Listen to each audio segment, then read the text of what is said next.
what is the outlook of 2026? I would say that there are some signs of green shoots in corporate earnings and in the economy, and this is definitely going to translate into better markets for calendar year 2026. So, according to you, Atul, what are the sectors that you personally are looking to, or you would put all your eggs in that basket in sector? in a broad bottom down approach. वो company जो capex करके बैठी है, मैंने initial investment 3 साल कोई भी एक फैक्ट्री बनता है तो टाइम लगता है, तो कैपेक्स इन्वेस्टमेंट पहले की है, तो आज वो फैक्ट्री बनकर रेडी हो गया तो वो मैन्युफैक्चरिंग कर सकती है, तो उससे उसका अर्निंग बढ़ेगा.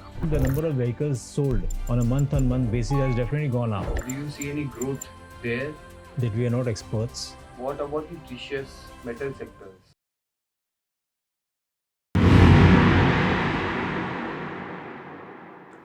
Welcome to Club Kautilya, where ancient wisdom meets modern wealth. I am your host Shreyansh Patni, and I am here to decode the 4 pillars of Club Kautilya: insurance, tax, investment, and loan. Today, we have a very interesting topic with us, which is very important for everyone because हम outlook of 2026 बात करने वाले हैं. We have with us the forerunners of Club Kautilya, Mr. Ajay ji and Atul.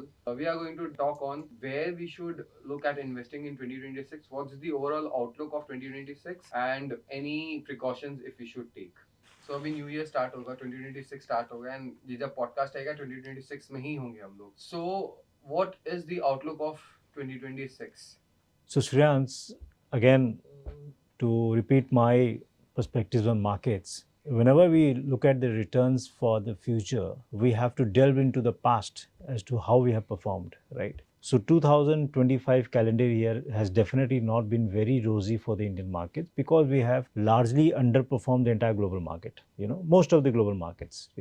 Now we have given a return, Nifty has given a return of somewhere around 9.5% in calendar year 25, whereas global markets have given very high returns.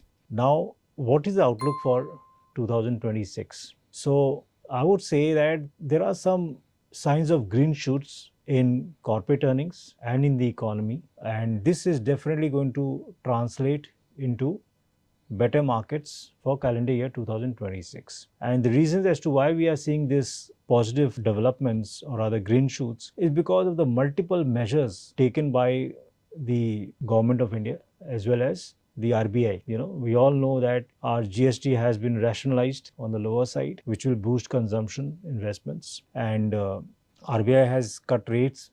They have also reduced the CRR rates.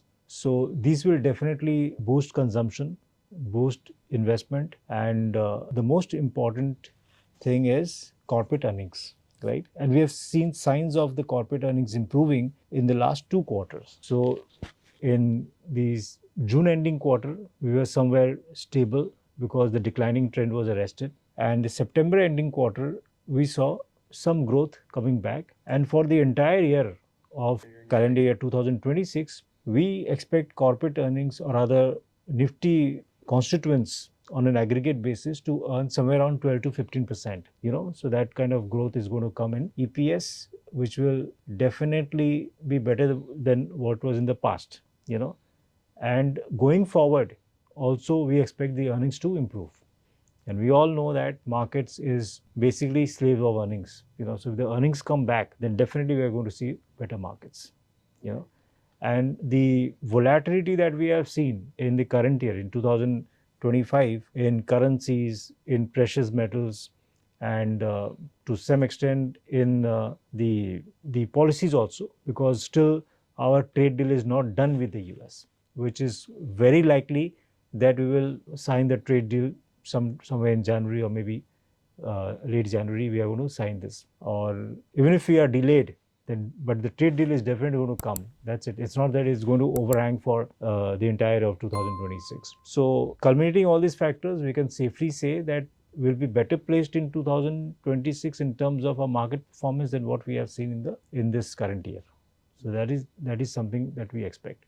The other thing is, let's not forget that from 2020 till 2024 September, we had seen a significant rally in the market. Post-COVID, the entire global market had rallied, but Indian market had also rapidly gone up. And there were a lot of euphoria in 2024, and going into 2025 we were still living with these euphorias. So lot of companies, they have underperformed. Like I'll just share one statistics that out of 1800 companies in NSE, okay, almost 10% of the companies have returned, I mean, they have fallen by more than 50%. 30% of the companies have fallen around 30%, right? So somewhere the euphoria which was there, so we are entering into 2026 minus those euphorias. So whenever there is a lot of excesses in the market, it needs to correct, and we have seen that correction in the last 15 months and particularly in 2025. So going forward in 26, definitely we are going to see better returns than what we have seen in the past. Okay, so yeah, mean you say it's going to be more stable. Absolutely, absolutely, absolutely. So your thoughts on this? में India का growth हमेशा positive रहा है, तो 26 में भी as compare to 25 positive outlook ही रहेगा। So आपका क्या इसमें थॉट्स रहेगा अतुल जी? अभी गवर्नमेंट ने जितनी पॉलिसीज ली है लास्ट 6 to 8 मंथ्स में, इंक्लूडिंग जीएसटी रेट कट, तो कंजप्शन बढ़ेगा तो इन्वेस्टमेंट बढ़ेगा, इंक्लूडिंग आरबीआई ने बहुत रेट कट किया है, गवर्नमेंट में जीएसटी रेट कट हुआ, तो उसके कारण इन्वेस्टमेंट भी बढ़ेगा और कंजप्शन बढ़ेगा, जिस कारण जो मार्केट है वो अपसाइड ही दिखेगा अपने को, पॉजिटिव आउटलुक है मार्केट का। तो बेसिकली गवर्नमेंट ने भी जो भी पॉलिसीज की है वो कंजम्पशन इंक्रीज करने के लिए की है ताकि डिमांड बढ़े और जो कॉर्पोरेट्स है या कॉर्पोरेट डिमांड बढ़ेगा तो कॉर्पोरेट के अर्निंग्स बढ़ेंगे, उनका रिटर्न बढ़ेगा, तो मार्केट हमेशा अपसाइड ही जाएगा। आपका भी ओवरऑल पॉजिटिव आउटलुक है फॉर 2026। Okay, amazing. आप लोग दोनों को कौन सा सेक्टर सबसे ज्यादा प्रॉमिसिंग लग रहा है for 2026?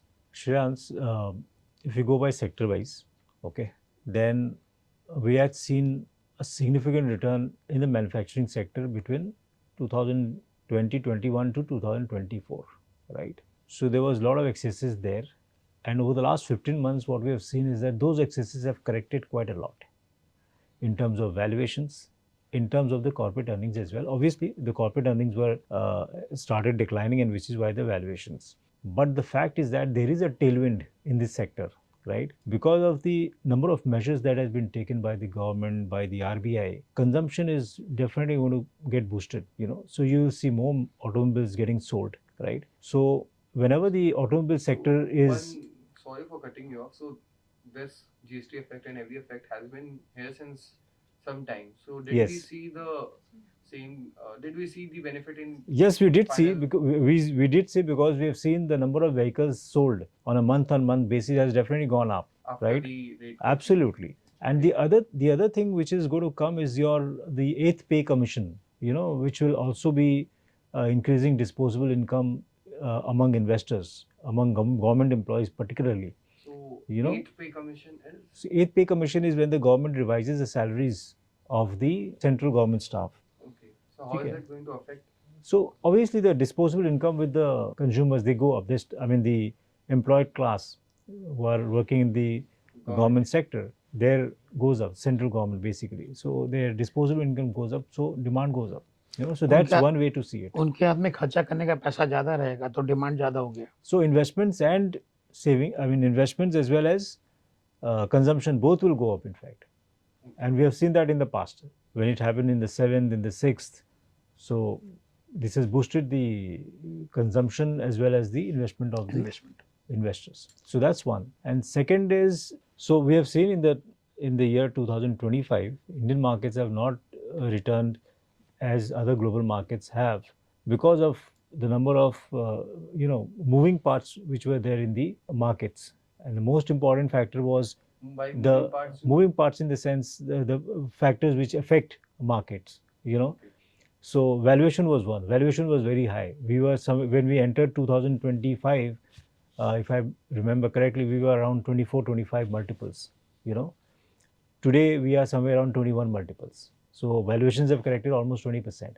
The growth at that point in time was somewhere around 4-5%. I'm talking about the earnings growth of Nifty companies. Currently, we are expecting somewhere around 12 to 15%, which I've already said. So these are the factors which gives us high conviction that your markets are likely to deliver better returns in 2026. And the sectors, as you asked about the sectors, which sectors are going to lead the returns? Definitely banking and financial is one, because the credit growth we are expecting is somewhere around 12 to 14%. for 2026 calendar year, which was, in the higher teens in last year. In 2025. So this is going to go up. So And by banking, you mean pure banking or also NBFCs? NBFCs have given stupendous return in 2025. They were one of the best sectors to give returns actually, especially the mid-tier NBFC companies, Okay. But I'm talking about pure banks. Okay. So pure banks pure play banks are likely to deliver better returns. One. Second is the manufacturing sector, which I've already said. The auto is definitely looking better because with each passing year, we are only adding more consumers in the platform in terms of higher disposable income, higher aspiration among consumers. So definitely, auto is one sector which is looking good. And if you go, deeper into the sectors and all, then there are sectors like, if oil remains, now here it depends on ifs and buts. So if oil remains where they are now, for the entire 2026, or even if it goes up by 4-5%, it may actually be very positive for OMCs, because OMCs valuations are very cheap, right? OMCs is oil marketing companies. Okay, the valuations of oil marketing companies are very cheap. So definitely this is one sector which can give better returns. Most of them, they are quoting at single price to earning ratios. So this is another sector which can actually surprise on the high side. And then comes your, the entire consumer basket. If you see, they were trading at very high multiples 2-3 years back. The averages are somewhere around 45-50. So those have corrected to 35-40 now. So the entire consumer pack looks very good to invest. The only thing is their underperformance, which was there in last year. I think the FMCG index last year, or rather in 2025, fell somewhere around 4% against the Nifty rise of 9%. So they have badly underperformed. So there is one strategy in the market which works, which has worked over a long term, is buy the underperformers for your next year picks, and tend to gain. So the consumer and consumption is one sector, like it is going to be, positive in this country because of a lot of factors, because of the disposable income, because of aspirations, because of a lot of other factors, and also the competition which most of these consumer staple companies which were facing for last 4-5 years. Number of companies are coming in this segment, so that pace is also now coming down. So another reason which pops to my mind is, since even people who do not have high disposable income, easy access to credit by the NBFCs. Absolutely. So that has also propped up demand. So that is another reason why the consumer sector or the consumption sector looks good. The other sector that has underperformed. But, I have a cross question to that. What if, because I personally know that a lot of people who are taking these loans from NBFCs will not be able to repay them. So a lot of them will become NPAs. So will that have an effect on the NBFCs or the other banking sector? So this is a very interesting question, and frankly speaking, it needs a very extended answer. But I'll try to cut it short by saying only one thing: is that the NPAs of most of the PSU banks, what they were earlier, those have come down significantly, and which is why there's a valuation re-rating happening for most of the PSU banks, led by the big names. I'm not going to name any company, but because of compliance factors. But yes, most of the big banks in the PSU segment, they have given good returns, and their balance sheets have improved significantly over the last 2-3 years and more. So that's one. So despite the fact that they may suffer NPAs, but the level of NPAs that they have suffered in the past is definitely far lower than what we can expect actually, what they have suffered in the past. That's one. Second is, there is a significant improvement in the checks and balances of all these banks, as to how they monitor defaults. So now they can monitor it through the application of even AI. So one of the blessings of AI is this, that they are able to pick and choose as to whom to lend, not to lend, and when they are entering the default phase or their bad loan phase. So that's something very interesting that we are seeing, and which is why there is a valuation re-rating happening to the sector. So PSU banks may continue to outperform. So that is another sector which may do good. So overall, I think these are the sectors which are going to be outperformers going forward. And the other factor is that what we believe in is the bottoms up approach, which is that you see value in some sectors, some companies, and accordingly you pick and choose. Bottoms up approach. So bottoms up approach is when you deep dive into companies and you see the company's prospects in terms of growth or in terms of valuations. Suppose a company which may not be delivering growth for the last 3 years, but they've done a lot of capex, as Atul had said in our earlier session, that there's been significant capex that has happened. So then so they would start translating into correct. Revenues and profits going forward.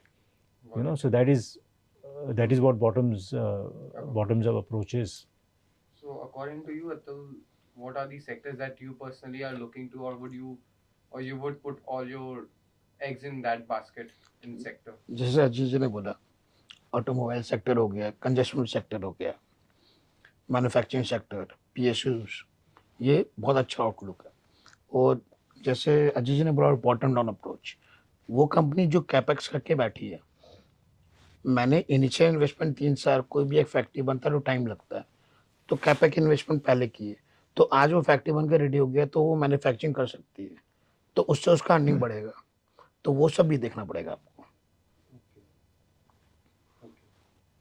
And in this respect, I'll tell you, there's another sector which has underperformed, as I was just saying, that was the IT sector. The entire IT pack, barring a couple of names, most of the companies in the basket has actually underperformed, the large ones particularly. So now they're at a very transition phase. And this is where the bottoms up approach also works, where the valuations fall below averages of last, say, 10 years.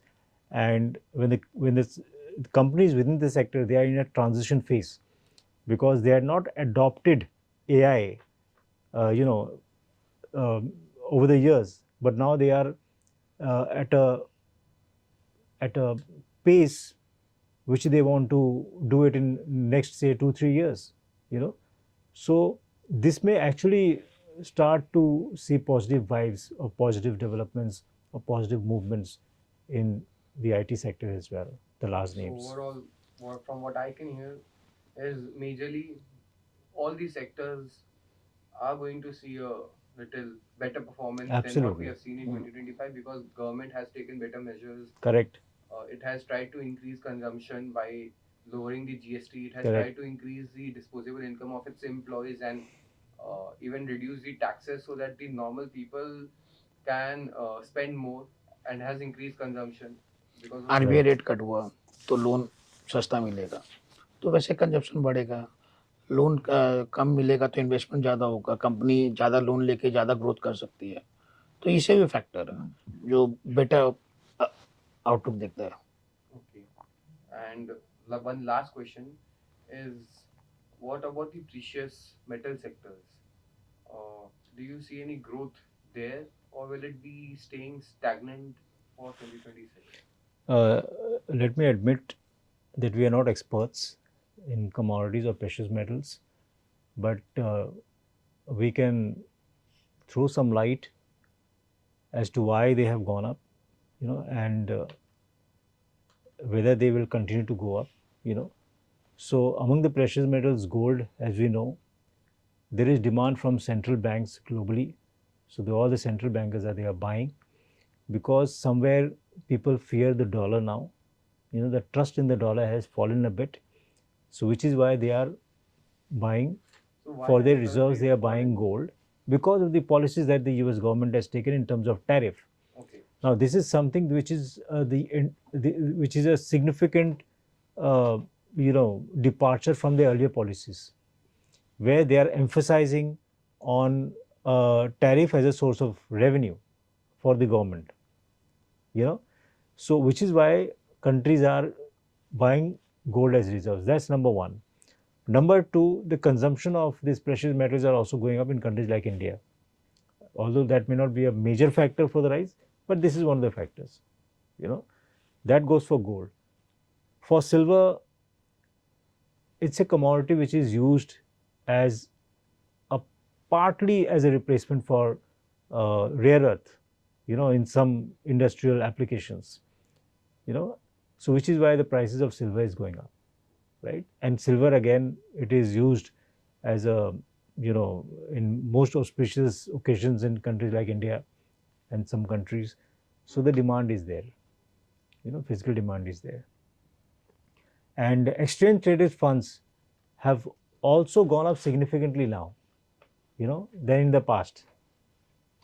So for there our is the audience, buying if you can force is not explain only a little bit about exchange traded funds or so ETFs. the exchange traded funds, which is the ETF, is basically they invest in your underlying, so the underlying can be physical commodity, which is say silver bars, as well as silver um, related instruments, and they invest there, so most of these funds have launched their ETFs and silver ETFs, and there is demand from investors to invest in these ETFs. So I'm not saying it's purely fundamental, because again, as it happens in every market, there is a sense of euphoria which is also happening now, But the big thing is what we must see, that there are news unconfirmed. I am not confirmed on this, that the major exchanges, some of the global exchanges, they do not have the physical